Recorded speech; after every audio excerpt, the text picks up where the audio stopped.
Good morning and welcome to another edition of the Senate.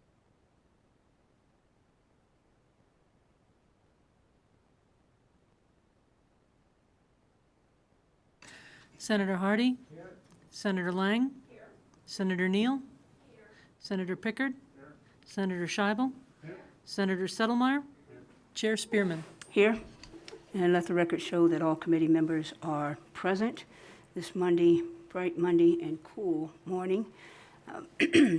Before we begin, just want to ask everybody to please turn off all of your electronics, or at least turn them down so that they don't go bling ring and play all kinds of Fruit Loop stuff while we're in the meeting. So today we have a hearing on Assembly Bill 73 and 437 and Assembly Joint Resolution 10. As you know, the legislative building is partly open to the public under certain restrictions.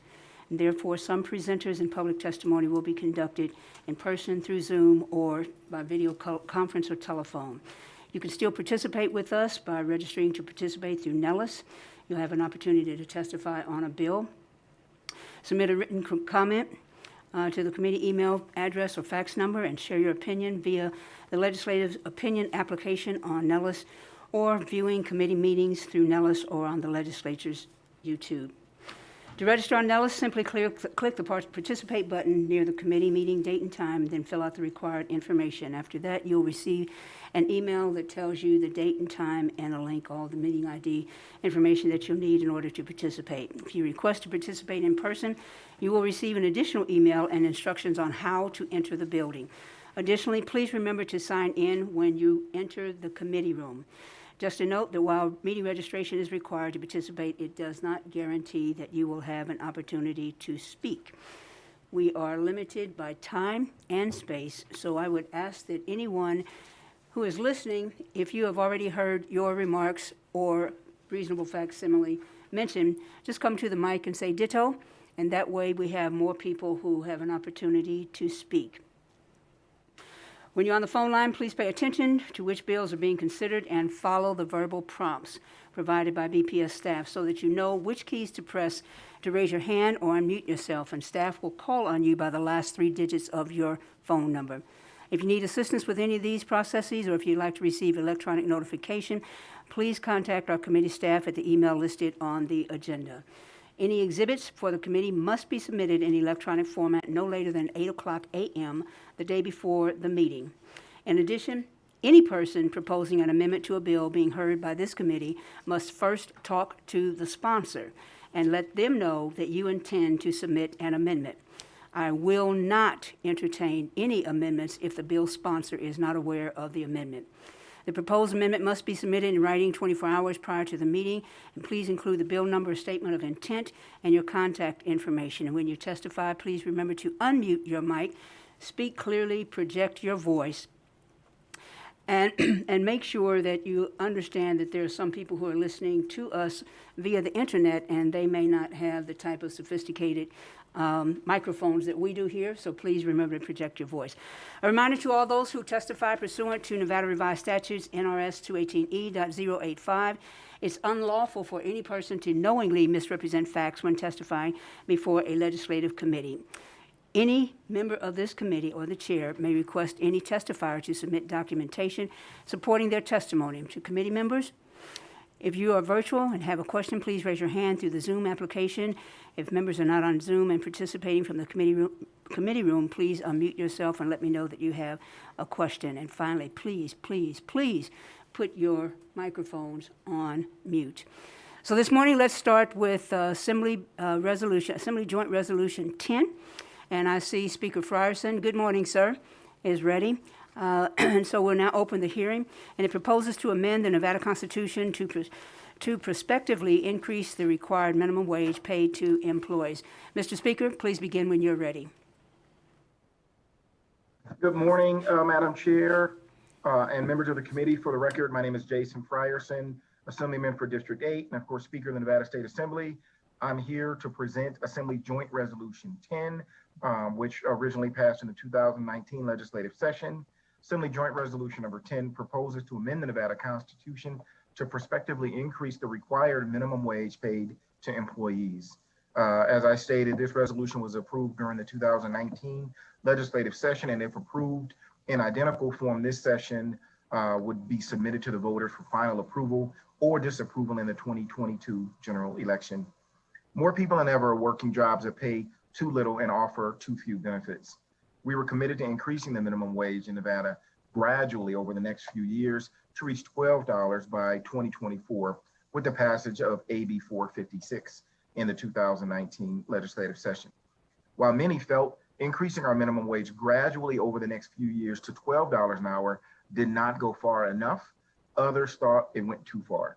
I felt like our efforts last session reflected a meaningful increase in the wages that workers can earn, as well as a fair amount of collaboration with stakeholders.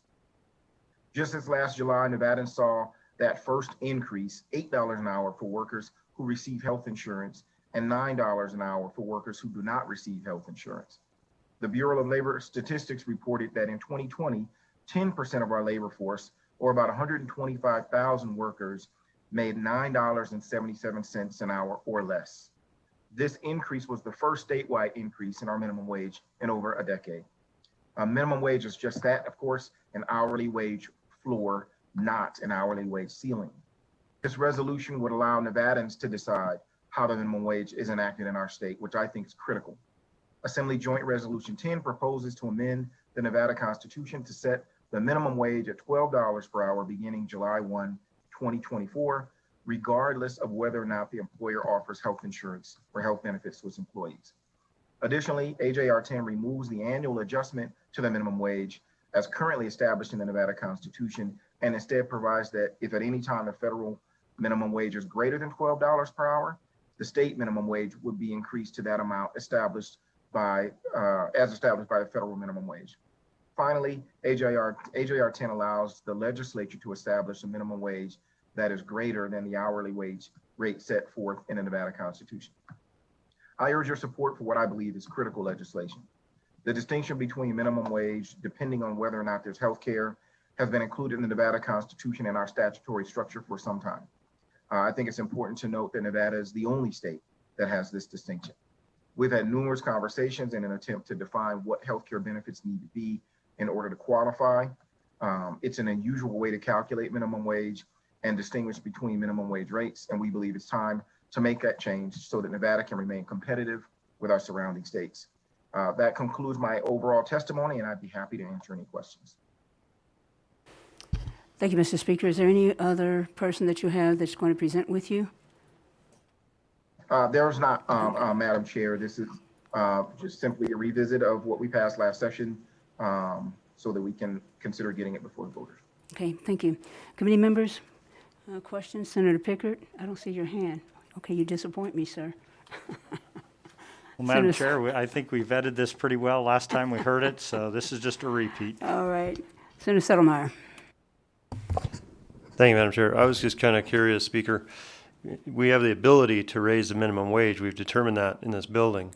So other than the reduction of $1 additional in the Constitution, so other than a reduction in the minimum wage potentially, what does this bill do that we can't do through the legislature? You're on mute, Speaker. Just thought I'd tell you. Thank you, Madam Chair. Through you to Senator Settlemeyer. Go direct, sir. Just go direct. Thank you, Madam Chair. I think that question speaks to why we're here. And because we can doesn't mean that we and we are seeing right now, I think, some struggles with, partisanship that has prevented us from being able to do the work that we need to do for workers in Nevada. And so rather than act, this is putting it before the public to make a determination about whether or not we want to remain stagnant as we have been, even though we've had the ability, or whether we want to move forward and put people in a position to be able to provide for their families. The conversation that we've had over the years about minimum wage have varied from folks that say minimum wage is really for, teenagers working in the summer. And I think that's an outdated mentality about who's really out there earning minimum wage. We have folks that are earning minimum wage and trying to pay for families. And I think allowing us to remain stagnant, I think hurts that effort, hurts those families and those hardworking Nevadans. So we say put it before the people, let them make a decision about whether or not we want to stay stagnant or move forward. As I mentioned in my opening remarks as well, most of our surrounding states have done just the same. If you look at a map in the Department of Labor, most of our surrounding states, I believe all but two, are far above our $8 and $9 minimum wage. And I think that this would allow us to be competitive regionally, but also be responsive to hard work and families that are trying to put food on their table. And again, this doesn't force the issue as much as it allows voters, which I think is frequently a good way, if we ever have any disagreements in the legislature, to let the voters decide what direction the state should go in. Madam Chair, if I could follow up. Thank you, Speaker, but my question was, I was here in 2015 when I voted for and accepted the idea of raising the minimum wage in the state of Nevada. And we have that ability right now. If we just have the political courage, we can raise wages right now in the state of Nevada. So my question is, other than reducing potentially the wages by $1 an hour, what does this bill do that we can't do right now? Again, thank you for the question, Senator Settlemyre. I'll just repeat the same. I mean, I guess we can go back and forth. The bill proposes to set a floor, not set an option. What we have right now is the option. We can increase it. We can also decrease it. AJR 10 proposes to set a floor as a minimum so that we will not go backwards and we will not depend on the changing tide of politics to decide whether or not people can earn enough to provide for their families. I think this was a compromise, as I reflected in AB 456, that set a minimum, but by amending our Constitution, number one, we remove outdated things like relying on health insurance without any regard for the quality of that health insurance, but also setting that floor so that we don't go backwards. We simply go forward or at least remain competitive regionally. And I think that is the goal of the bill. Thank you, Madam Chair. Thank you, Speaker. I still don't see, I think we have the ability to raise minimum wage right now, and I kind of think that's what we should do rather than wait potentially for a couple more years if that's the desire of the body. Anyways, thank you, Speaker. Thank you, Madam Chair. Thank you. Additional questions? And Madam Chair, I don't, Yes, sir. if I may respond just briefly, I don't want the record to reflect something that I don't think is accurate. We are acting now. We acted with 456 that raised the minimum wage every year until we got to 2024. So that bill passed, and it was unfortunately not bipartisan or not unanimous, but it passed, and this would amend the Constitution to meet that in 2024. So I don't want anybody to think that this is proposing that we wait.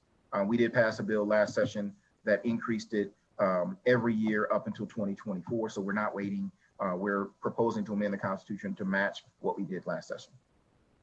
Thank you. With that, Madam Chair, what would the minimum wage be in 2024? I forget exactly what we'd have that at that time. Will it be $12, as this is basically saying, or what will that number be? Thank you again, Senator Settlemyre, for the record, Jason Frierson. Yes, it's $12. So it'll be $12, and we're saying we're going to leave it at $12. Okay, thank you.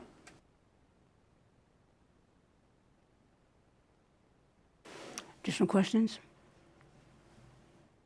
Okay, seeing none. Broadcast. Let's open up the phone lines, and we will go 15 minutes per segment, 2 minutes per individual. And remember, if someone has already said what you want to say, please open up the phone and just say ditto. That gives more people a chance to comment. Thank you. So broadcast, let's roll. Thank you, Chair. Good morning. If you would like to testify in support of AJR 10, please press *9 now to take your place in the queue.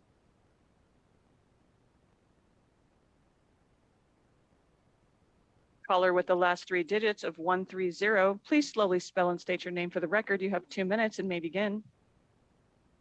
Good morning, Chair and members of the committee. For the record, my name is Christine Saunders. That's CHRISTINESAUNDERS, and I'm a policy director with Progressive Leadership Alliance in Nevada, here in support of Assembly Joint Resolution 10 from the 80th legislative session. For our communities and economy to thrive, jobs need to pay at least enough to get by with the basics. When people cannot afford to go to the doctor or to make basic home repairs, all of us are hurt. Additionally, the economy slows down when people cannot afford even the basics. Increasing the minimum wage boosts not only individual households, but the communities workers live and spend in. AJR 10 would solidify the statutory changes of AB 456 from last session and eliminate the healthcare carve-out that has been taken advantage of by employers. Nevada needs an updated process to ensure the legislature can take action on the minimum wage laws and not leave employees behind. We urge your support. Thank you. Thank you, caller. If you recently just joined us, we are currently in support of AJR 10. If you'd like to testify in support, please press star 9 now.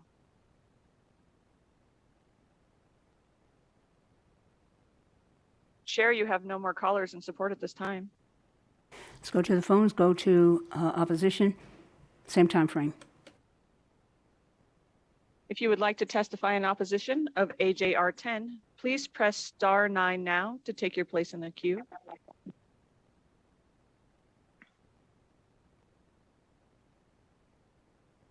Caller with the last 3 digits of 199. Please slowly spell and state your name for the record. You have 2 minutes and may begin. Good morning, Chair and members of the committee. For the record, my name... We can hear you. Please begin. Oh, I'm sorry. I'm trying to speak in support. This is still support, right? No, we are currently in opposition. Chair, would you like to take her support? Yes, go on. I apologize for that. Thank you for being willing to take my call. My name is Tess Opferman. That is spelled O-P-F-E-R-M-A-N, speaking on behalf of the Nevada Women's Lobby. The statistics have been presented time and time again. We know that there's a significant pay gap. Women in Nevada make about 84 cents for every dollar their male counterpart makes, and this goes down for people of color. So we are in full support of this resolution. This will help women who are in low wage jobs and do need to have a living wage, and we need to raise the minimum wage. So for that, I'll keep this short. We are in support of AJR 10, and we ask for your support this morning.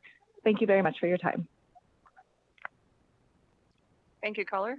Again, we are currently in opposition of AJR 10. If you'd like to testify in opposition, please press star 9 now to take your place in the queue. Caller with the last 3 digits of 105, please slowly spell and state your name for the record. You have 2 minutes and may begin. Madam Chair and Committee, my name is Lynn Chapman, L-Y-N-N-C-H-A-P-M-A-N, and I'm the State Treasurer of the Independent American Party. James Shirk, Research Fellow Labor Economics, testified before the United States Senate. Part of his testimony said minimum wage positions are typically learning wage positions. Rising the minimum wage makes such entry-level positions less available. Even if minimum wage workers do not lose their job, the overlapping and uncoordinated design of U.S. welfare programs prevents those in need from benefiting from higher wages. As their income rises, they lose federal tax credits and assistance. These benefit losses offset most of the wage increase. A single mother with 1 child faces an effective marginal tax rate of 91% when her pay rises from $7.25 an hour to $10.10 an hour. Studies also find higher minimum wages do not reduce poverty rates. Despite the best intentions, the minimum wage has proved an ineffective and often counterproductive policy in war on poverty. One of the central premises of economics is the demand curve slope downwards.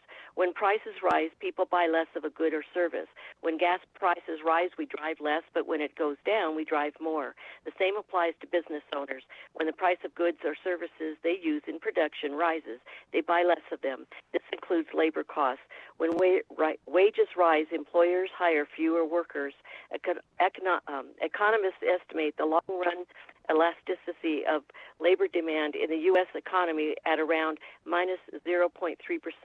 In other words, a 10% increase in labor cost causes employers to cut their workforce by 3%.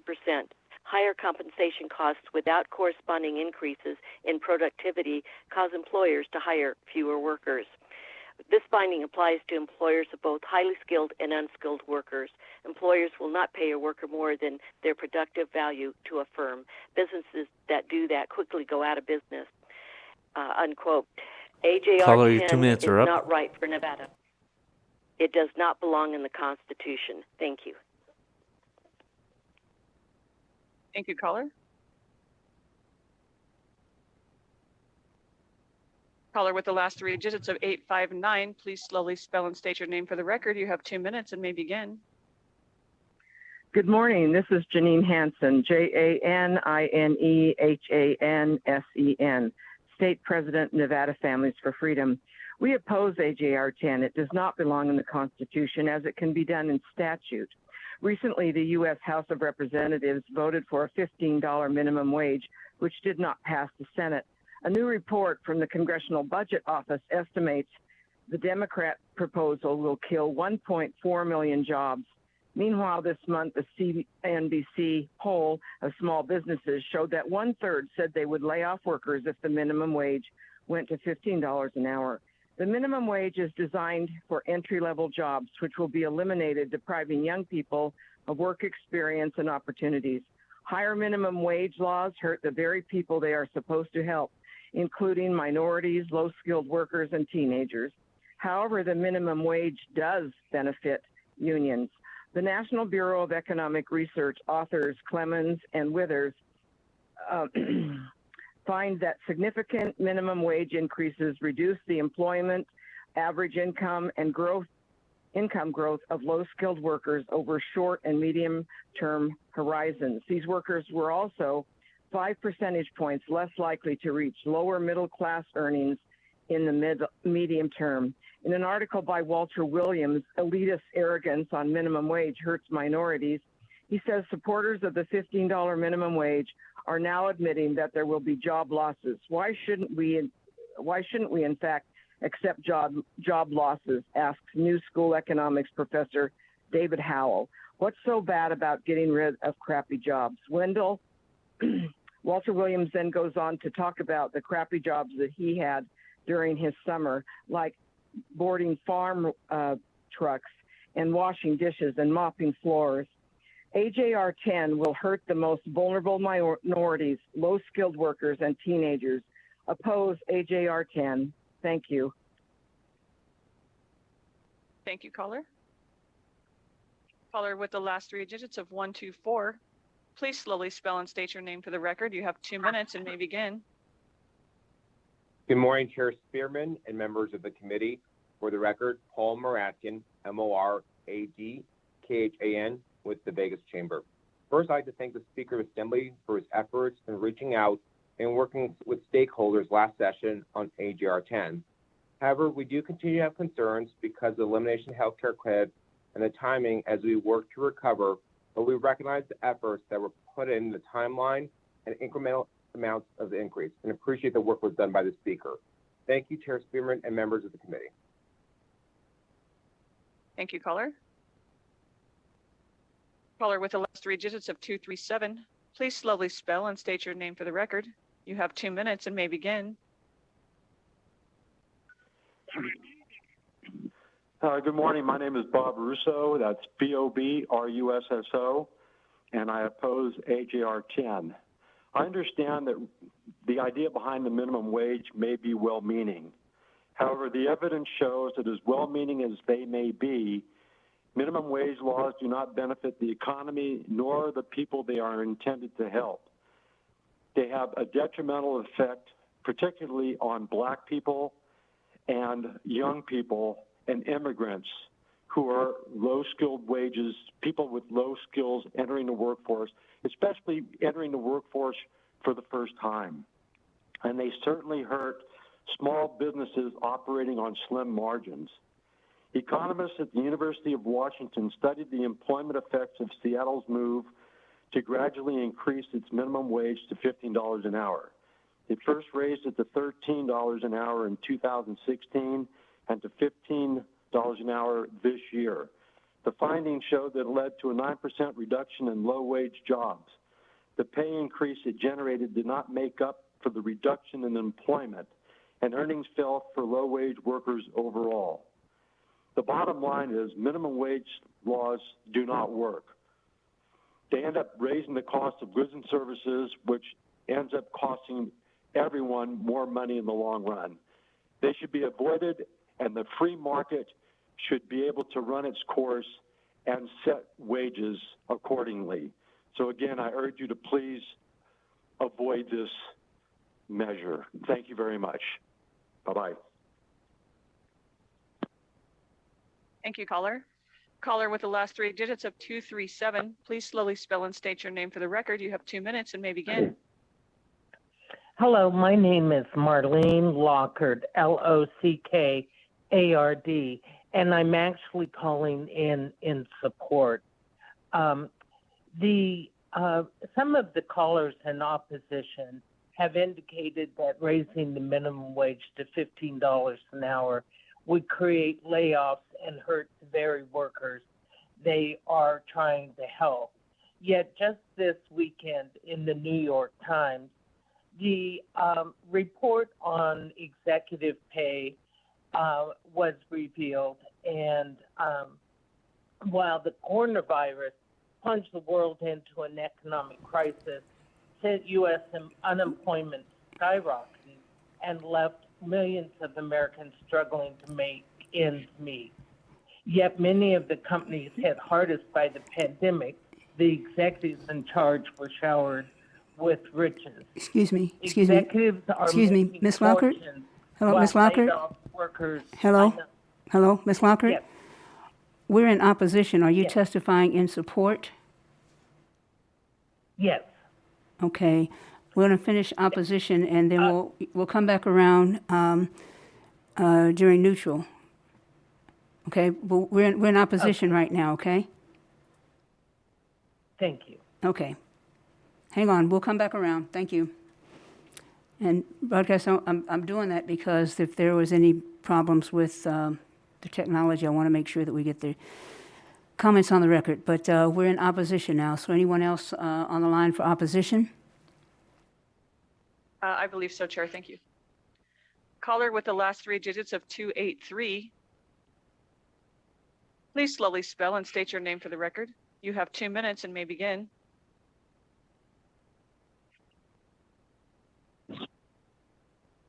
Marcos Lopez, Americans for Prosperity, Nevada, MARCOS, LOPUZ. I'll be brief since we've already kind of hashed this out in previous sessions. But I just want to start off with a great quote by Milton Friedman. It's something that that always, I look back to when looking at any policy, regardless of whether it's economic policy, criminal justice reform, or a wide range of issues. And it's, one of the great mistakes is to judge policies and programs by their intentions rather than their results. I think that this is a quote that really speaks to the heart of this issue and many other issues, frankly. It is well-intentioned, but the results and the research is very clear that it doesn't achieve any of its goals. If it would have done so, it would have done so the last 20-odd times that we've raised the minimum wage, both state and federally. But the reality is that it doesn't. And there is an extensive economic body of research that shows that it doesn't achieve any of its goals, from reducing poverty to increasing wages in the long run for the majority of people. We just find ourselves just back at the same spot every 5 to 10 years, and we're not really treating the real heart of the problems. We propose that a better way forward is to address occupational licensing reform, which we see provides a way for many people to find new opportunities and new work and make far above what the floor of wages are in any state or any city. So that's kind of our position. Thank you so much. We urge you to oppose AJR 10.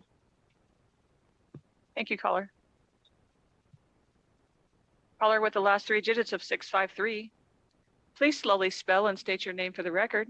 You have 2 minutes and may begin. Good morning, Chairman Spearman. Actually, I want to testify in support, so I will stand by. Thank you so much. Thank you, caller.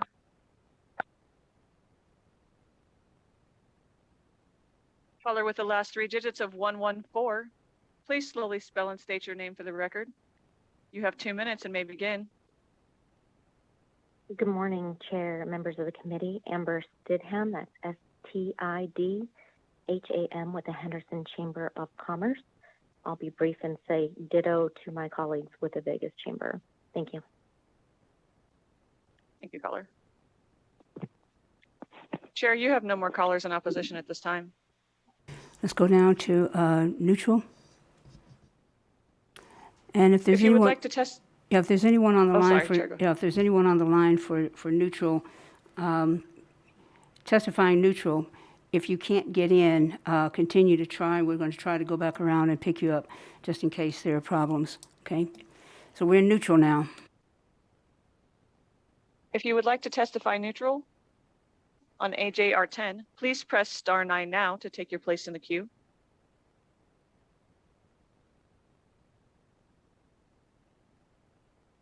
Chair, I have the 2 callers online that were in support. Would you like to hear them now? Yes, ma'am, please. Caller with the last 3 digits of 237. Please slowly spell and state your name for the record. You have 2 minutes and may begin. Hello, my name is Marlene Lockard, Lockard, and I'm representing SEIU Local 1107.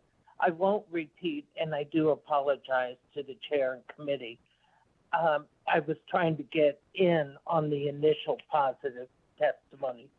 I am calling in support, and I will not repeat what I already had stated, but suffice it to say that executives are minting fortunes while laid off workers line up at food banks. And the gap between executive compensation and average worker pay has been growing for decades. Chief executives of big companies now make on average 320 times as much as their typical worker, according to the Economic Policy Institute. In 1989, that ratio was 61 to 1. From 78 to 2019, compensation grew 14% for typical workers. It rose 1,167% for CEOs. The pandemic only compounded these disparities as hundreds of companies awarded their leaders pay packages were significantly more than most Americans will make in their entire lives. Thank you very much, Madam Chair. Thank you, caller. Anyone else in support? Caller with, yes, we have one more, Chair. Caller with the last 3 digits of 653, please slowly spell and state your name for the record. You have 2 minutes and may begin. Good morning, Chairman. My name is Dora Martinez, Doramartinez. I would like to apologize for the background noise. I am at the gym. I represent the Nevada Disability Peer Action Coalition, and I want to ditto what the support members have said earlier. And I just want to let you all know that when the pandemic started, people with disability were the first to let go and last to consider for anything. So I appreciate the speakers initiative on this. Thank you so much. Have a great Monday. Thank you, caller. Chair, you currently have no more callers in neutral or support at this time. Thank you. Mr. Speaker, just before you comment, I needed to take a look at what economists were saying, so, and Secretary, I'm sending you the link on it. There is one report on what economists have to say about raising the minimum wage. Federal Reserve of Chicago determined that low-wage worker households spend an additional $2,800 in the year after $1 per hour increase to the minimum wage. The most recent analysis from the Economic Policy Institute, nonpartisan, found that increasing the minimum wage to $15 by 2025 would generate $107 billion in higher wages. The earlier analysis indicated that increases from $7.25 to $9.80 per hour between 2012 and 2014 would have generated approximately 100,000 new jobs. And Bloomberg reports that the pandemic was counterintuitive because most people would think that the pandemic would have shown that higher wages would be bad for businesses, but indeed, he said it did quite the opposite. A couple of the people, the world's largest retailers, have already said that they're going to raise the wage to an average of more than $15 an hour, up from the current average of more than $14. And I'm just saying that because I like to make sure that I get on the record some facts that are nonpartisan and get on the record some facts according to economists and academicians who are studying this and other matters as they relate to business. Have a couple of questions for you, though, Mr. Speaker. Who will ultimately decide this? Thank you again for the record, Jason Frierson, Madam Chair. And in my closing remarks, I was going to revisit this as well. The minimum wage in Nevada has already passed. It is already scheduled to go up to $12 by 2024, and that's already the law. This simply allows for voters to decide about a floor. And so to answer your question, who decides, ultimately, it is absolutely the voters. So the voters will ultimately decide this issue? Yes. Okay, and if it should pass in 2022, what happens? Does it just kind of hang out with the Constitution? Do we need to make conforming changes in statute, or what happens? I'm not an attorney, so I'm just asking. Thank you, Madam Chair. If AJR 10 was approved by the voters, then it would remove barriers in our Constitution that would be inconsistent with AB 456 from the 2019 session. Essentially, it would get out of the way, and it would allow the law that this legislature passed in 2019 to proceed. It would simply, by 2024, prohibit us from going any lower than $12. And it would also make clear that just because that's the minimum, if the federal government raised it higher than that there would be no barrier to Nevada following suit. Thank you. One last comment, and then I'll ask you for your closing remarks. I think one of the things that the pandemic did reveal, prior to January 2020, individuals that bagged our groceries, stocked the shelves, and worked at night were called low-wage workers. Right about April 2020, they were called essential workers. And so there's something there that made the distinction, and I just want to make sure we don't lose sight of that. Mr. Speaker, you have closing remarks, please. Thank you briefly, and Madam Chair, you have made that point in previous hearings about the fact that workers were characterized as low wage until the pandemic, and we realized that these were people that we needed in order to get by and get through this past year. I agree wholeheartedly. I also wanted to note that much of the opposition was surrounding the issue that was already resolved, and that is the minimum wage amount, or it was in response to a national movement for raising the minimum wage to $15, which this bill does not do. And so many of the folks, and I won't speak for them, and this is not before this committee, but many of the folks that were concerned about the Constitution supported the actual compromise of raising it to $12 by 2024. So the issue before us is not even whether this should be the floor, but whether we should allow the Nevada voters to make that decision.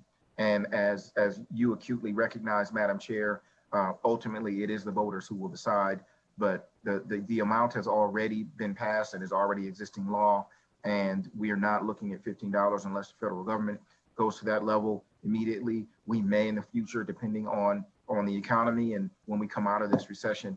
But as you again pointed out, and I believe some of the callers pointed out, COVID and the pandemic has exacerbated this problem and really highlighted the need to address this issue and address it now. And so we did that last session, and I look forward to hopefully having this measure before voters so that ultimately Nevada voters can decide. Thank you, sir. Additional questions, committee? Senator Hardy? Thank you, Madam Chair. I was just, I'm sure this has been taken into account somewhere, but people who are with Opportunity Village, differently abled, formerly known as Easter Seals people, how are those people affected in the hourly wage? Is there a difference, or does this put everybody in the same boat? Thank you again. For the record, Jason Frierson. Thank you, Senator Hardy. This language doesn't change our statutory structure with respect to sub-minimum wage jobs and the criteria to qualify for that. This bill does not impact that. Will the Constitution differentiate between those? No. Again, for the record, Jason Frierson, the Constitution doesn't currently differentiate between those, and the Constitution would continue to be as it is without the minimum wage. But the sub-minimum wage issue, in particular with Opportunity Village, is not in the Constitution. It is statutory, and this measure does not propose to change that. Is there something in this bill that I'm not reading that makes the differentiation that allows them not to be in the Constitution? Again, Jason Frierson, for the record. Senator Hardy, I guess I'll only respond that there are a lot of things with respect to wages that are not in the Constitution and aren't proposed to be in the Constitution. This is a resolution to amend the Constitution, and so the parts of our statutory structure with respect to sub-minimum wage and anything else dealing with wages and benefits in the statutory scheme are not addressed at all in this measure. This measure simply addresses the minimum wage and removes the requirement that we look at whether or not health insurance is offered. So I guess the short answer is that distinction is not currently in the Constitution, and this does not propose to put it in the Constitution. Thank you. Thank you, Madam Chair. Thank you, Mr. Speaker. And with that, we will close the hearing on AJR 10, Assembly Joint Resolution 10, and we will open the hearing on Assembly Bill 73. We have Letitia Metherell, Division of Public and Behavioral Health, and Laura Kruskal, Director of Internship and Nutrition Center, UNLV. Ms. Metherell, please begin when you're ready. Thank you. Madam Chair and members of the committee, for the record, my name is Letitia Metherell from the Division of Public and Behavioral Health. Thank you for this opportunity to testify before the committee. The Division of Public and Behavioral Health is responsible for the licensing and regulation of the practice of dietetics in Nevada in accordance with NRS and NAC Chapter 640E. As of April 2nd, 2021, there are 730 licensed dietitians and 7 provisionally licensed dietitians in Nevada. The dietitian licenses dietitians, and the Commission on Dietetic Registration, also known as the CDR, issues the registered dietitian credential.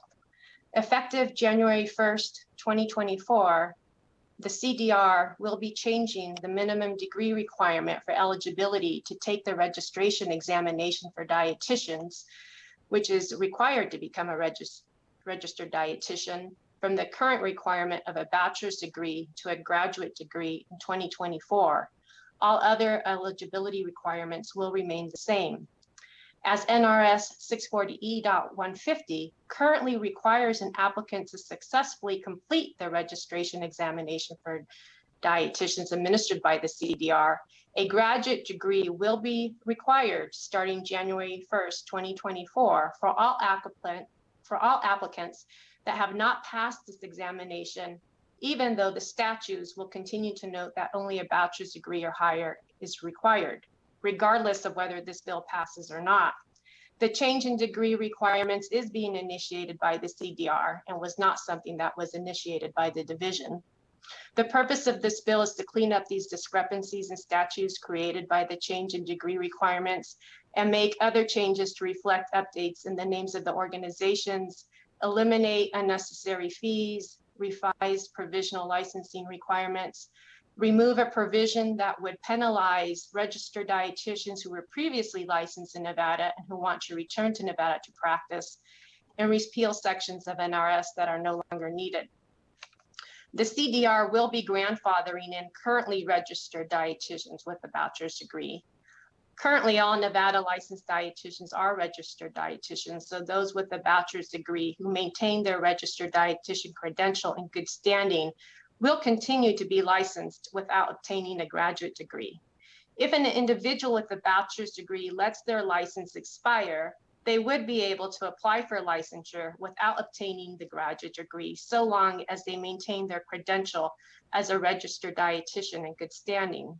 There is no licensing grace period for dietitians according to state statutes, but the CDR does allow for a 7-month grace period if a registered dietitian fails to pay their annual maintenance fee in time, therefore giving a registered dietitian with a bachelor's degree plenty of time to act before their registered dietitian status is terminated. If their registered dietitian status is terminated and the individual only has a bachelor's degree, they would be required to obtain their graduate degree to retake the exam to become a registered dietitian and therefore to reapply for licensure. According to the CDR's frequently asked questions, the following reasons were listed for the change in the degree requirement. The need to elevate entry-level RD education to a graduate level is consistent with the knowledge, skills, and research base required in the field of nutrition and dietetics, and is necessary to protect the public, remain competitive, and increase recognition and respect. Furthermore, Collier found that graduate degree requirements do not deter students interested in the healthcare profession's career. Almost all other healthcare professions have increased entry-level educational standards based on expansion of knowledge and need for deeper and wider expertise. Further, level of education is a factor that influences respect as a valued member of the healthcare team. It has been observed that healthcare professionals with advanced degrees tend to have higher self-esteem and attain a higher profile within the profession as writers, researchers, and leaders. The nutrition programs at the universities of Reno and Las Vegas were also consulted, and they felt that the universities could meet the graduate level demands as a result of this bill change. Madam Chair, would the committee like me to go over each section of the bill?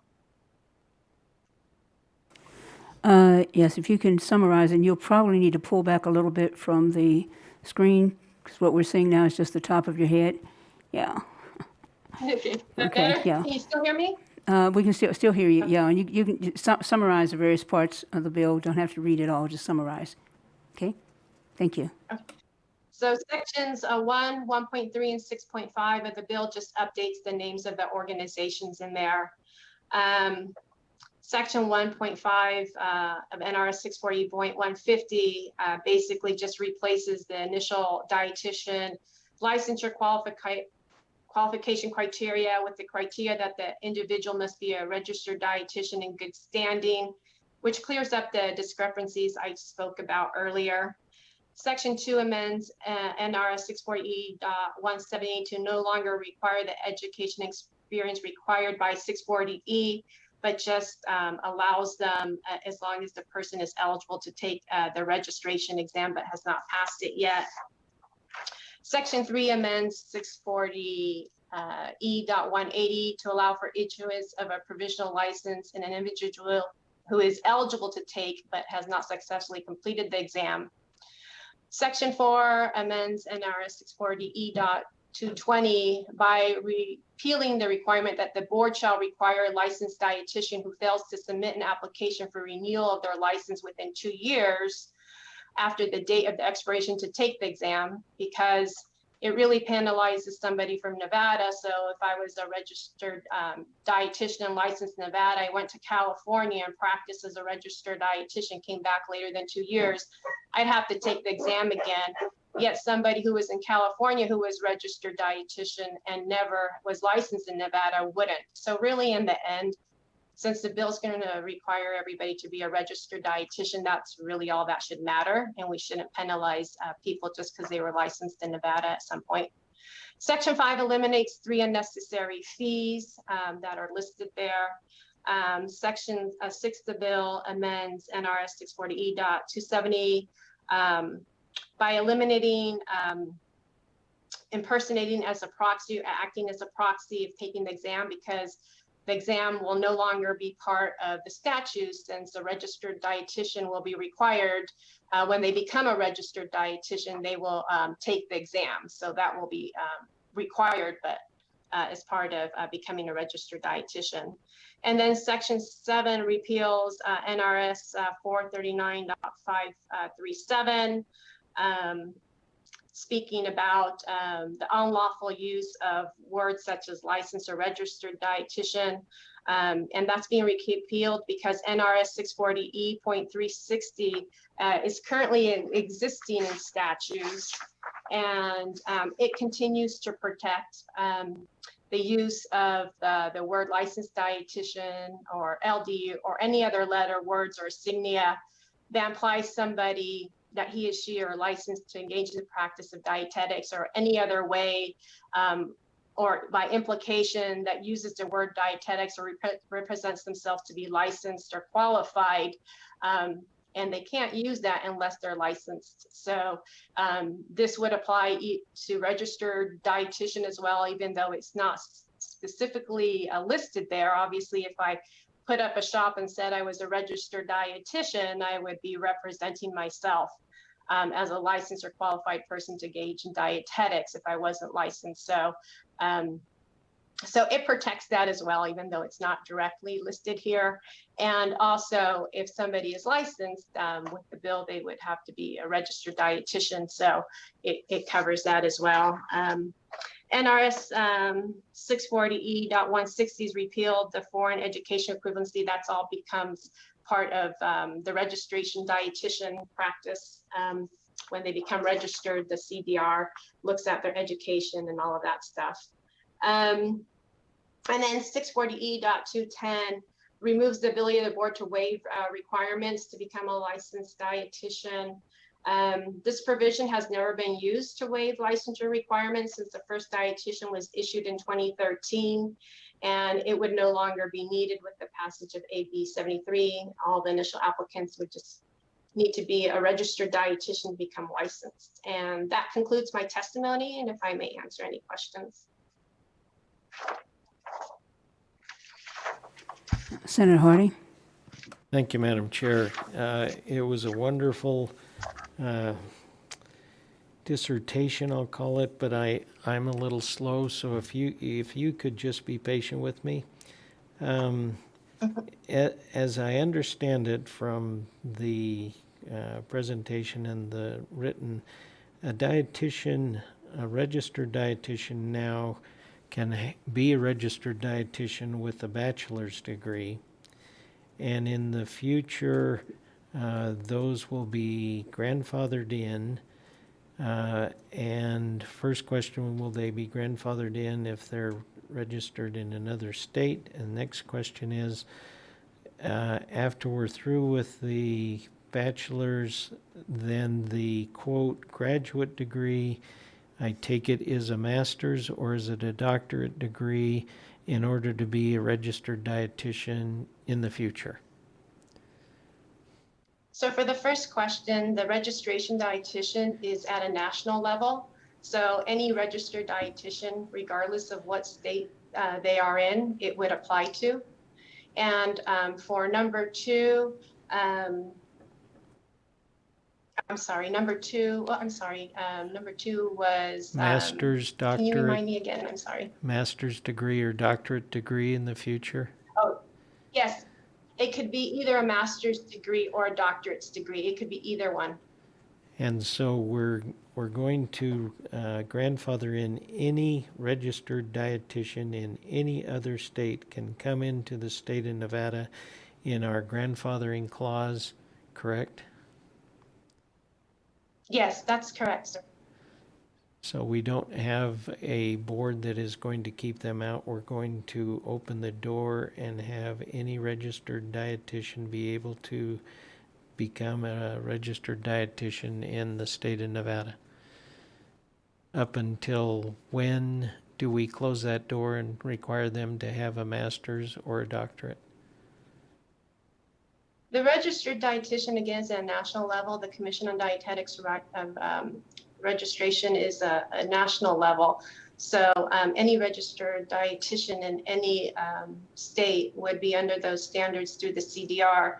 The CDR plans on changing their degree requirement in January 1st of 2024. So any registered dietitian who remains their status in good standing throughout the country would still be able to apply with a bachelor's degree as long as they're a registered dietitian.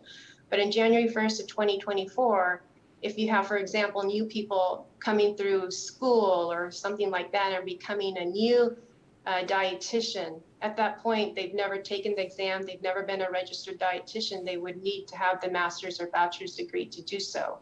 Or if an individual let their registered dietitian status terminate, but they do get that 7 months grace period, so they have plenty of time to get their registered dietitian status in order. If they terminated their registered dietitian status, then they would have to have the graduate degree to take the exam again. So, for instance, if somebody from Utah, Wyoming, Arizona decided to move to Nevada in 2027 and is a registered dietitian, they kept up their registration, they still would be able to have the grandfathered clause in Nevada, and we could recruit them. Yes, that is correct. Thank you. Thank you, Madam Chair. Vice Chair? Thank you, Madam Chair. So I had a question. Well, I'm going to kind of work backwards. I want to stay on the conversation that Dr. Hardy was talking about. So when they come in and you're grandfathering them in, what's the review of the training? I know you said the national, but that doesn't mean that the skills and expertise is the same, right? So if somebody comes from Louisiana and maybe, so let me put this into context. So like Georgia, for example, and I'm not bashing another state, but technically this is going to sound like that. So Georgia is very limited, right, in terms of their health care. And so what they don't have, I would say, the same kind of care or standards, right? Because they have I think it's one OBGYN by over 20 counties or something ridiculous. So what I'm trying to figure out is all dietitians are not equal, right? I know they have the same training, but they do not administer their skill set in the same way. So I wanted to understand, will you be helping them to retool, reskill themselves, especially when they go into certain environments, such as a rehab, right? So if we go into a rehab facility, I think there's a very specialized skill set that's needed to deal with that level of care in that environment, right? Same thing if you have a patient that's in the ICU. So can you discuss that briefly? Would you mind if I turn that over to Dr. Kruskal, who works with the UNLV and is expert in dietetics?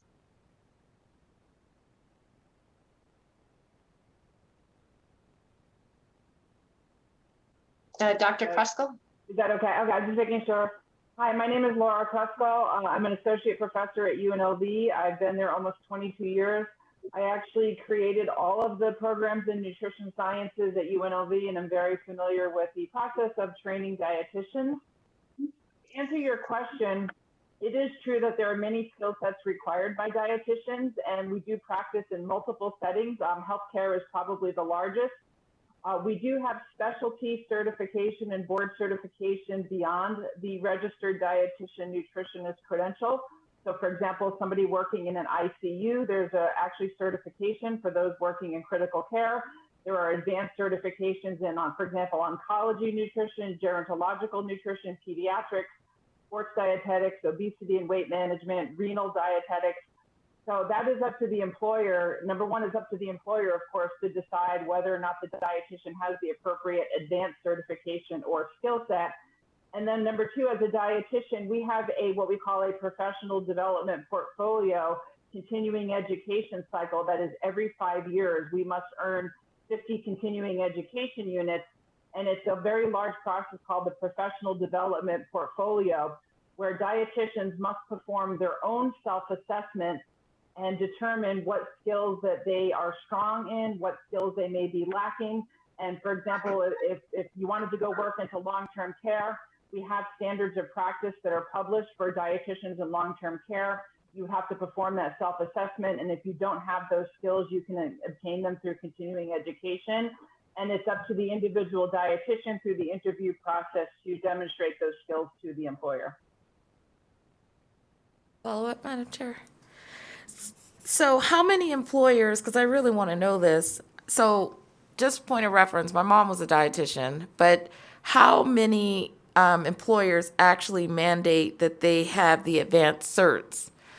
Is that just a free-for-all? I mean, because if we're going to go in here and start amending, right, and trying to clean up a statutory provision, I want to get an understanding on the advanced certification piece. And because I think it's super, super important, because if employer's not asking for it and statute's not dictating it, then I think there's a gap there. And I'm going to tell you why I think there's a gap there, but go ahead. No, I agree. It's not necessarily it's required. The advanced certifications are actually elective. They are not mandatory. But it is up to the employer, but it is not mandatory to obtain an advanced certification to gain employment.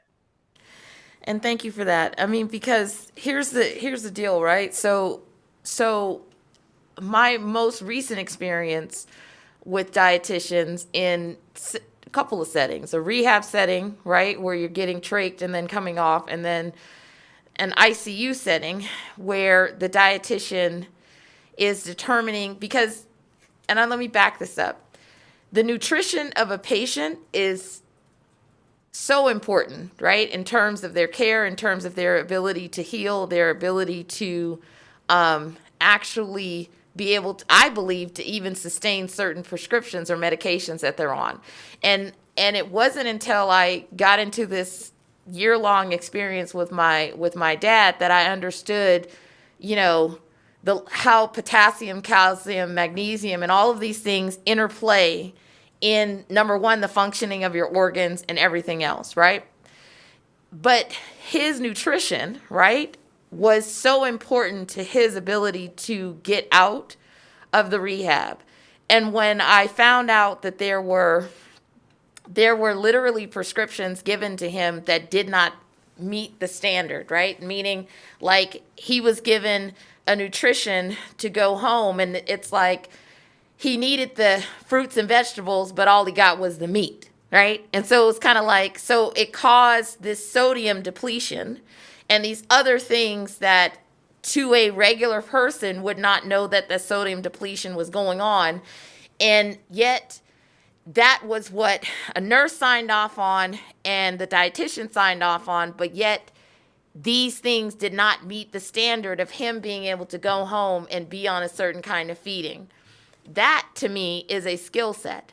That is a very particular skill set, and it's an advanced skill set, and it's not something that I don't think any family should be left to have to figure out, because they're trusting a dietitian to give the proper feedings to the family so that they can sustain them, right?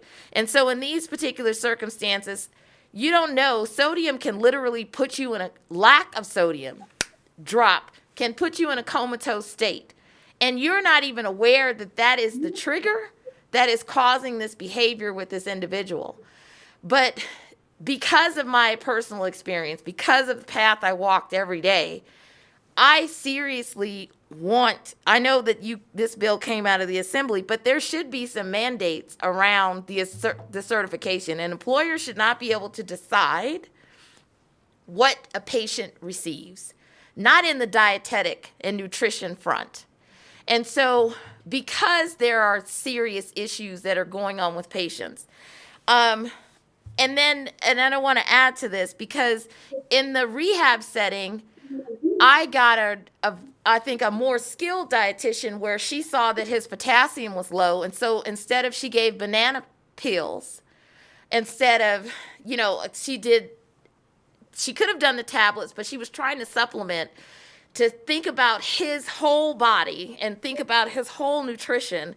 And so she just chose banana peels, right, instead of giving him the potassium, where was something that was constantly monitored every day. And when I see these patients that are in rehab that are trying to get well, it is a daily, hourly drop where every 6 hours you're looking at these levels and you're trying to maintain them. And a dietitian is on the front line of that, in my view, along with the doctor. And it is very, very important because it, to me, from my experience, is life or death. And I understand that you probably might not want to change that, but I really do feel that we need to deal with that in this bill because I think it's very important because I trusted the dietitian, but I also wanted the dietitian to know what she was doing. And I drilled a lot of them in my constant meet of different people. It's just like, what do you know? How do you know? And just giving them the blues potentially. But I want to address that in this bill, but can you talk about that? I'm sorry for the soliloquy, but seriously, this is like super, super important to me. Well, I'm not sure how to address it in the bill, but I agree with you that not all dietitians are created equal. And just like physicians and nurses and pharmacists, not all have the same skill set, and some are more educated and skilled than others. I don't know how our bill would address that. That's something that's a little bit beyond what I can comprehend right now. So, Letitia, do you have anything to add to that? I mean, like I said, the CDR sets the standard. I can tell you that the Academy of Nutrition and Dietetics, who CDR work is part of, our educational standards, they change every 5 years. So the new educational standards will be out in 2022. And I know they're moving towards a more competency-based model rather than a knowledge-based model. That's why the graduate education is coming forward. We are realizing that dietitians are becoming more frontline. It used to be that we just worked under a physician. We still work under physicians, and everything does require to be signed off by a physician. But at the same time, again, our skills are becoming more and more advanced, and hence the graduate education. So I'm not sure how this particular bill would address weeding out a good dietitian versus a not so good dietitian. So thank you for that, because it's really not that. It's about the advanced certifications. It's saying that they should have these additional specialties, not saying that the employer should ask for them, but actually saying that they should do it. And in existing law in Section 1, Sub 2, you actually have spelled out that's existing law where what you are requiring them to have. And I think that there is an opportunity, number one, to get in and start dictating this. I understand dietitians in the space sometimes are not even respected, but I also think that this is an opportunity. I rarely see dietetic bills come through the legislature, right? I've been here for 11 years. In one form or another, right? And so whenever I see in this, and I may be seeing two. And so I think if there's an opportunity to examine that, right? And think about what are the additional criteria that a dietitian should have and take on, even if it's permissive, right? I think that you need to start spelling out in statute what should be the expectation, because there is a patient on the other end. There are various settings in which a dietitian is interacting, and they're interacting to the level that the health of that patient is dependent upon that prescription, that nutrition prescription that is being offered, right? And there's also a lack of education on families understanding how that dietitian plays a role. That person may not even be seen by the family because they see the doctor, they see the nurses, they see everyone else.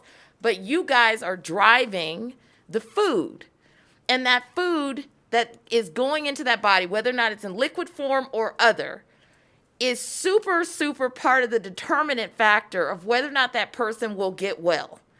I have a sister who's a pharmacist, but I know that medication can only go so far, but the nutrition is a huge factor in whether or not they actually get well. And so I want it dealt with, because by the time you guys come back in here, I might not even be in this building because I might just quit this job. But the thing is, in 2024, I just want, if I have an opportunity to put something in the language, I definitely want to be able to deal with this. And Vice Chair Neal, I don't know if this is an option, but one of the things, maybe we could put something about doing a study or something on it, because I'd like to see all the implications. I understand what you're saying, and I agree with you. I know in the rural areas, we don't have quite as many dietitians, and how many of the dietitians would obtain the certification, and if they didn't obtain the certification, if we didn't have people that no dietitian who could qualify to work in certain areas would be a concern, especially in the rurals. We really don't have that many dietitians in the rural areas. So, I think I understand where you're coming from, and I agree with the concepts. I just would feel uncomfortable just making a quick decision without doing some kind of study, talking to the different stakeholders, talking to the rules, the hospital, Rural Hospital Association, connecting through them for just doing a little bit of study to see what the impacts are and how we could make it work in the most effective way without causing a negative consequence of not then having anybody who may be qualified to perform those services. Well, thank you for that. I don't know about a study. A study could kill your bill, so I might have to just go on and move on with my life. Seriously, studies are they cost money, and anything that is a study is definite death at this session. How about if we, it's something we can definitely look into. I don't need an official study or anything, but it's something that Dr. Kruskal, she works with UNLV. Would you be willing to maybe work with me to maybe look into that? Maybe it's not something we can do right away, but we could look at. I just would like to have a better understanding of what all the consequences would be. I would agree with that. And just looking at other states, and just, the Academy of Nutrition and Dietetics is looking at licensure bills in all states. And I don't know of a single other state that really specifies mandating a specialty credential to obtain licensure. That is something that's not mandated any place. But we all agree that, again, the skill sets of dietitians is changing. And again, hence the new master's degree, which is a competency-based education program. So things are changing, and it is being recognized, the skill sets of dietitians and the responsibilities. But I agree with Letitia, this is not something we can just make a hasty decision and require that all licensed dietitians obtain a specialty credential. Because again, dietitians do more than just work in the ICU and hospitals. For example, we have sports dietitians that work in the athletic setting. We have oncology dietitians that work in a different area. So there are so many different specialty credentials. It would be very difficult to spell that out in a bill, and other licensure bodies in the nation have not done that as well. But again, something to keep an eye on in the future, especially with the new master's degree requirement. It is definitely something to keep an eye on.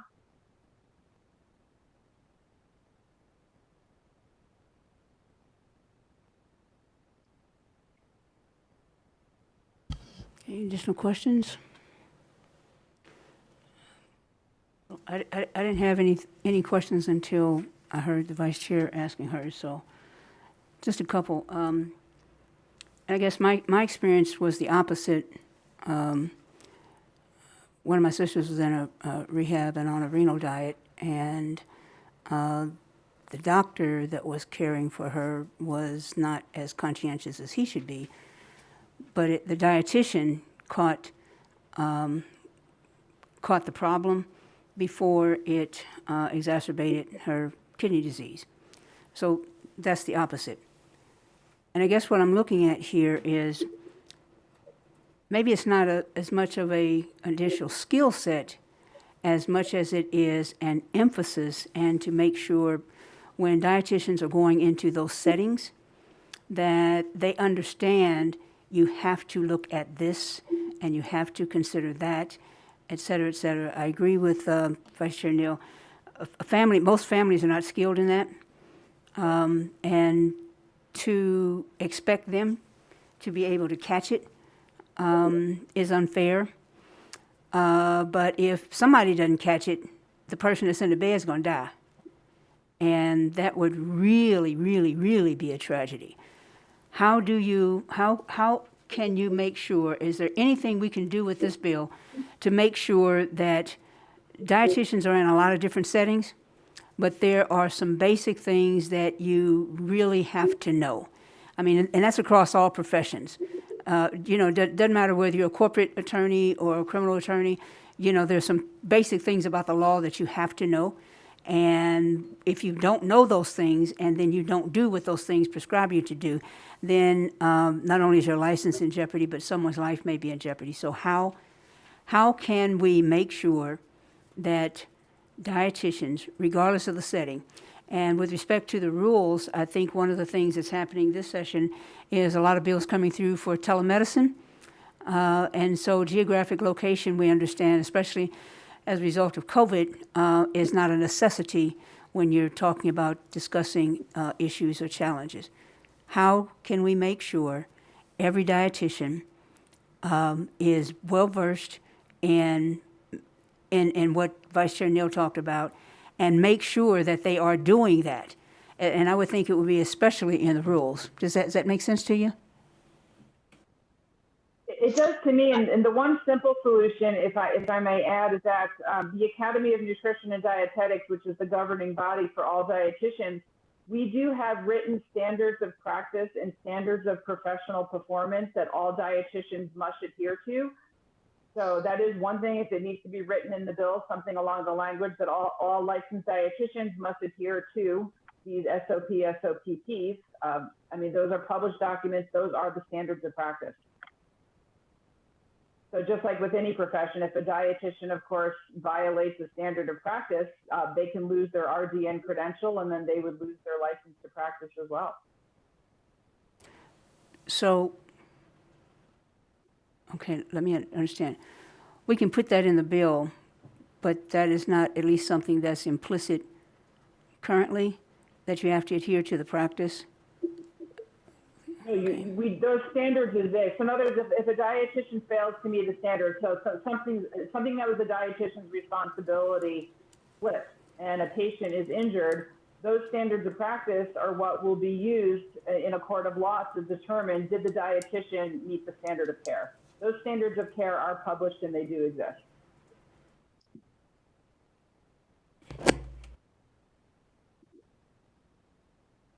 It sounds like an amendment. And I'm going to ask, Mr. King, you want to weigh in on that? Can we do? Yes? No? Amendment? Thank you, Chair Spearman. For the record, Will Keene, Committee Counsel. We can certainly amend this bill, and it sounds like there were two different avenues being discussed. One is the basic credentials to be able to be licensed. And if the committee wanted to add to the basic credentials, then the provisions are already in the bill. You can see them in section 1.5, 2, and 3, where we've eliminated the existing education and experience standards and substituted in being the registered dietitian, as has already been discussed today. If the committee wanted to add back in some of those standards or add in new standards, those would be the places to do it. The second avenue that I heard discussed was having standards of practice that are required to be adhered to, and that could be added into the chapter as well if that's what the committee wanted to do. Thank you. Vice Chair Neal, with that, for the time being, does that get close to addressing your concern? Yes, Madam Chair, I think, talking to the presenters of the bill offline to work out what they think will be manageable in a permissive way, because I don't know what the fiscal note was on this bill, and I do want to jeopardize it, but I don't want to jeopardize it to the point where it goes into Senate Finance or something. Yep. This is Letitia Metherell. May I, Chair Spearman? Yes. So currently, the way the statutes are written, they basically outline the current requirements to be a registered dietitian. And as we know, it's going to elevate, the CDR is elevating it to a graduate degree or higher. So reinstating this, I don't think it would be helpful in the sense that to be a registered dietitian, you'd have to meet all those standards anyways. And the CDR is, again, increasing it to a graduate degree. So I really don't see how that would be helpful in the sense that to be a registered dietitian, you would have to do those things. As the licensing agency, of course, when we get complaints, and recently we did get one complaint against a registered dietitian, you know, the bill specifies in there how those complaints are handled. And one of the requirements is to send it to the CDR, which we did. And if they refuse to take action or anything like that, then according to regulations, then, you know, we would take action on any complaints we have. To be honest, though, complaints against dietitians are very rare. In fact, this is the first one we've received since we started licensing them. But I don't know if enacting standards that already are going to be required to be a registered dietitian would be helpful. That's just my opinion. Perhaps Mr. King has a thought on that, but those are requirements, like I said, that will already be covered by being a registered dietitian.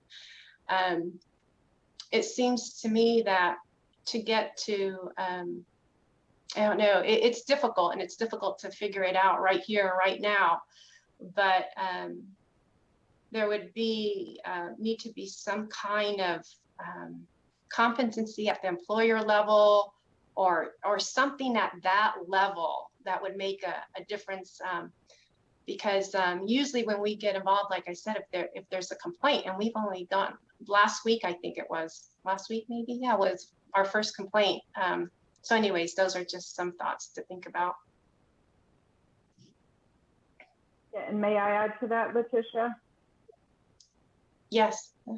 If I may add to that, yeah, a registered dietitian can be stripped of that credential. So again, if a complaint is filed to CDR, just because you've earned the RDN credential doesn't mean you keep it. So if an individual has a complaint filed against them with the CDR has the power to strip that credential.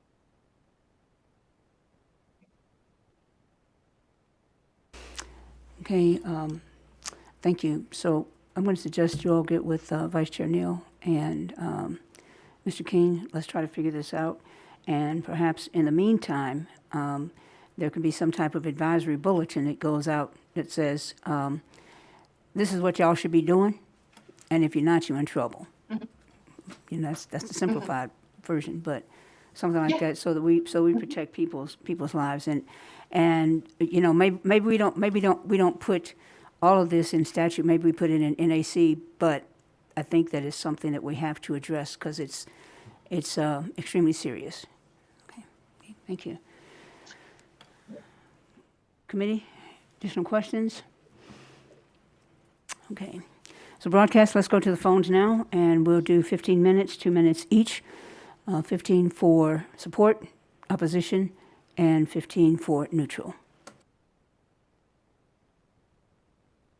Thank you, Chair. If you would like to testify in support of AB 73, please press star 9 now to take your place in the queue.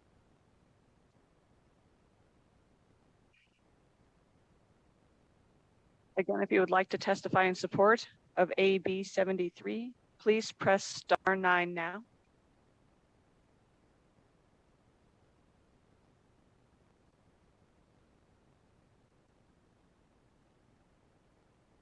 Caller with the last 3 digits of 019. Please slowly spell and state your name for the record. You have 2 minutes and may begin.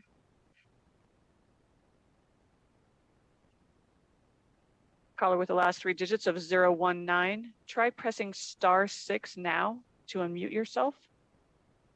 Thank you. Please begin. For the record, my name is Dr. Kara Freeman, K-A-R-A-F-R-E-M, registered dietitian. There's Birmingham Committee. The Commission on Dietetic Registration is a national accrediting authority for dietitians. Since CDR is changing the requirement for RDNs, that a licensure field is restricted in what is required for license. The purpose of AB 73 is to simplify our requirements in Nevada. It will simply state that in order to be a licensed dietitian, a person must be in good standing with CDR. If we do not make this, it will be difficult for anyone to become an LD in Nevada. As Dr. Kursko said, our education process is confidence-based. Our programs are accredited by the Accreditation Council for Education, Nutrition, and Diet. It's been a program we do at Forest for more than 25 years. Nevada Academy of Nutrition and Scientific to support 873.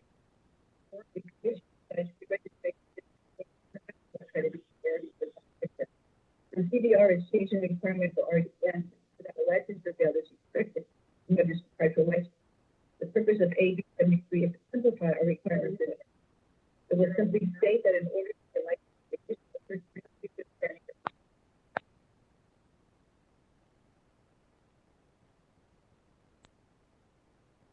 Thank you, caller. Chair, you have no more callers on your line at this time. Let's move to opposition.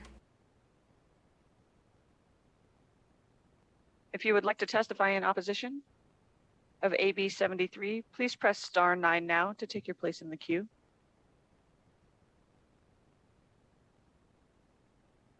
Chair, your public line is open and working, but you have no callers at this time. Okay, neutral.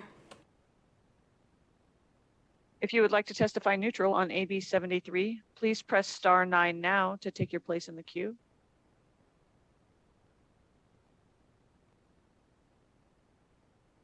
Chair, your public line is open and working, and you have no callers at this time. Okay, thank you. Presenters, any additional information in closing?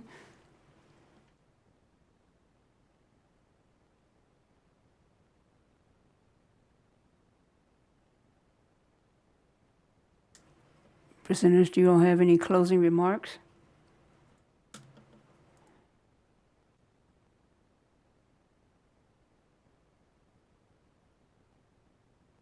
Did we lose them?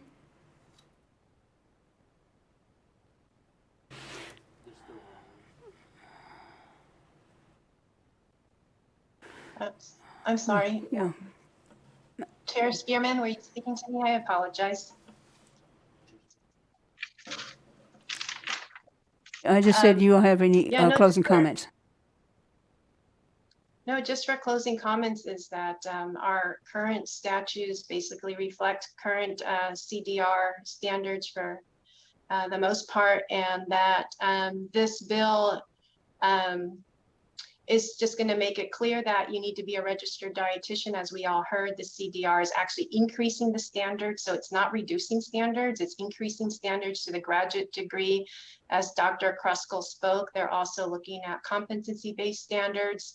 And so overall, I do believe that the bill, though might not get us there where it sounds like the vice chair wants to be, at least it's moving us in a I think a better direction, in a clearer direction.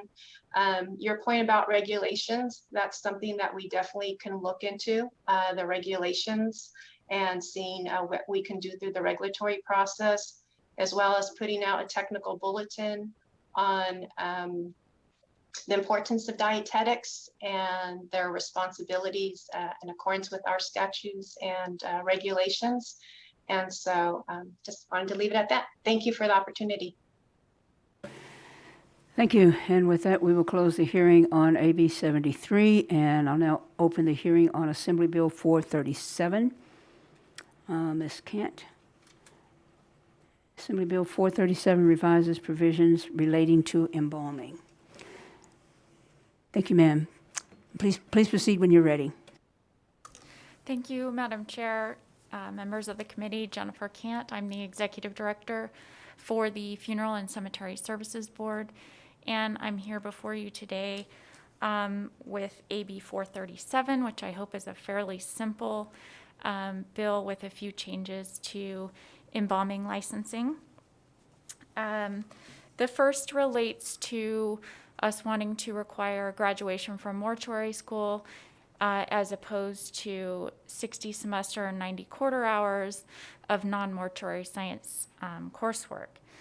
What we've had happen in the past is we've had graduates from mortuary science school come into our state, They do not have 60 semester or 90 quarter hours of non-mortuary science coursework, and we've had to send them to get additional credits. The second part of the bill has to do with reciprocity. And during the pandemic, we had some individuals who wanted to come out of retirement who had been in Las Vegas. And because they hadn't been practicing the last 2 of 5 years, or the last 2 years, they could not obtain reciprocity, and we had to issue apprenticeship licenses to them. Obviously, more friendly would be to say the last 2 of 5 years, or 2 of the last 5 years, so that we could have them come out of retirement when they haven't been licensed in this state before. And the third item is to allow students of a mortuary science program into embalming rooms. It's our understanding that the College of Southern Nevada is going to proceed with a mortuary science program. They're working on accreditation. And because of that, having students in the prep room would be ideal. If there are any questions on any of this, I'm happy to answer them. Thank you, ma'am. Questions? Senator Hardy. Thank you, Madam Chair. I was just putting this in my own eyes of being a medical student going into a funeral home, seeing how everything happened. And I noticed that medical students aren't allowed in this definition of being able to go, nor are medical residents. Medical students who want to go into pathology, for instance, are going to be exposed to the mortuaries, and likewise pathology residents, people who are medical students who want to be a pathologist, nor are medical residents allowed. Is that included in a place in the bill, or is that something we need to put in? It's not been something that has come up for us, that there's never been a request that we've had from any of the medical schools to go into funeral homes. Certainly, we would have no issue if you wanted to add medical students being allowed. They may be more likely to want to go to the coroner's office or the medical examiner's office as opposed to into the funeral home to see embalming. But that's just not something we've encountered, but certainly have no issue with that. So I notice you're seeing attending physicians and their assistants is included. So that could be if a family has requested a private autopsy, they could potentially do that within the funeral home. So that could be one reason an attending physician would go into the funeral home. So would their assistants include medical students and medical residents?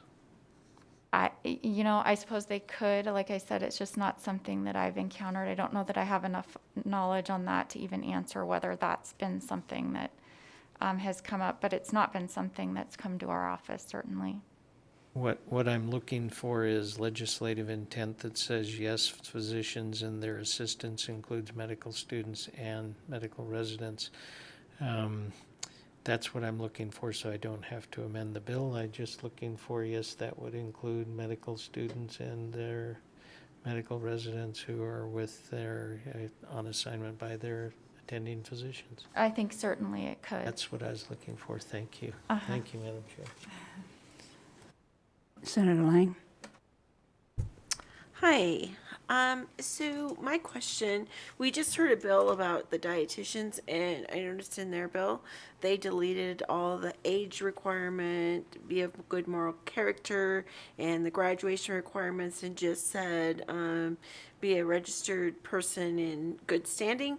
And I see in number 4, you have 4 in section, I guess it's section 1, be a graduate of an embalming college. So I'm just wondering if you think you need all the 18 years old, be of good moral character, I mean, and the hours that they need to complete, get them to be the graduate, right? So I'm just wondering if you need all those 1, 2, and 3. Well, I don't know that the 18 years of age, or I don't know, where that initially came from. It's so low, certainly, that I don't think that's going to impede anyone from becoming licensed. Certainly, I do think they need the graduation from a mortuary science program. That is standard. It used to be like the reason this is written the way it was from the past was a desire to have this be more of a profession where people had a bachelor's degree. And the reality is that these are all associate programs. And so to say graduation from a program, it is an associate's degree. So we're essentially saying, while this wasn't a bachelor's degree requirement, when you added those 60 semester, 90 quarter hours, it essentially made it, that same level of education, which really probably isn't necessary based on what's happening in the country with embalming programs. In terms of good moral character, we've defined that in our regulations pretty specifically, just having to do with crimes that are committed within the previous so many years, and crimes that have to do with the profession that they're dealing with. So it's pretty, I think the good moral character clause, the criticism is that it is vague, right? So we tried to define that further in regulation. Thank you. Mm-hmm. Additional questions? Okay. Thank you. Broadcast, let's go to the phones. Thank you, Chair. Your public line is currently open and working, and you have no callers at this time. Thank you. Let's give it just a couple more minutes just to make sure. Absolutely.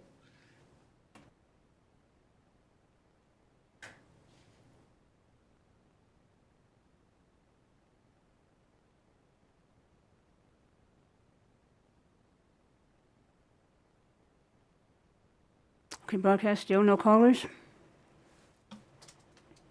Chair, you have no callers this time. Okay, thank you.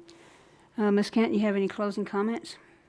No, I don't. Thank you very much. I appreciate Chair Spearman for allowing us to bring this to you through the Sunset Subcommittee. So thank you very much. Thank you, members of the committee. Thank you. And with that, we will close the hearing on Senate Bill 437 and open it up for public comment. Thank you, Chair. Your public line is currently open and working, and you have no callers at this time. Just another minute or two. Let's make sure, okay? Thank you. Standing by.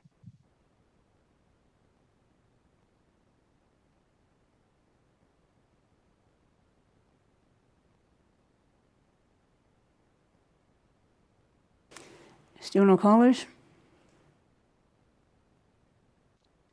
Correct, Chair. Your public line is open and working, and you have no callers at this time. Okay, thank you. So we'll close public comment. Committee members, any additional comments? Questions from you all? All righty. So then we will adjourn this session of the Senate Committee on Commerce and Labor, and we'll be right back here at 8 o'clock on this Wednesday. Thank you. We are adjourned.